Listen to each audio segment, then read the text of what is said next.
Hi welcome back. எல்லாருக்குமே Eid Mubarak. ரொம்ப நேரம் வீடியோவே இல்லை, என்னாலேயும் போட முடியல, என்னன்னே தெரியல. ஆனால் என்னுடைய சப்ஸ்கிரைபர் ரொம்பவே என்னோடய வீடியோக்காக அவளோட வெயிட் பண்ணுறாங்கன்னு சொல்லிட்டு மிஸ் பண்ணுவோம் அப்படின்னு தான் சொல்லிட்டு சொல்கிறாங்க.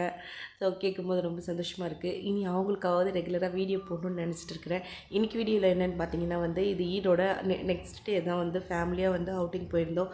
எங்கன்னா பொள்ளாச்சியில் இருக்கிற ஆனமலைக்கு தான். தண்ணி நிறைய வருதுன்னு சொல்லிட்டு கேள்விப்பட்டு போனால் தண்ணியே வரல, அங்கே கொஞ்சமாக தான் வந்துட்டு இருந்துச்சு. சரி பரவாயில்ல, அடிக்கிற வெயிலுக்கு கொஞ்சம் நேரம் சில்லுன்னு தண்ணியில் இருந்துட்டு வரலான்னு சொல்லிட்டு நல்லா என்ஜாய் பண்ணிவிட்டு அதுக்கப்புறமா மதியம் ஒரு மெஸ்ஸுக்கு போய் சூப்பரான ஒரு சாப்பாடு மீன் குழம்போடு செம்மையாக சாப்பிட்டுட்டு அதுக்கப்புறம் வேறு பக்கம் ஒரு தண்ணியில் போய் கொஞ்சம் நேரம் ஆட்டம் போட்டுட்டு அப்புறமா வீட்டுக்கு கிளம்பி வந்துட்டோம். நீங்கள் நான் எங்கெங்கே போனீங்கன்னு சொல்லிட்டு இதுக்கு கண்டிப்பாக கமெண்ட் பண்ணுங்கள். இந்த வீடியோ பிடிச்சதா லைக் பண்ணுங்கள், ஷேர் பண்ணுங்கள், மறக்காமல் நம்ம சேனலை சப்ஸ்கிரைப் பண்ணி சப்போர்ட் பண்ணுங்கள். டாட்டா பாய்.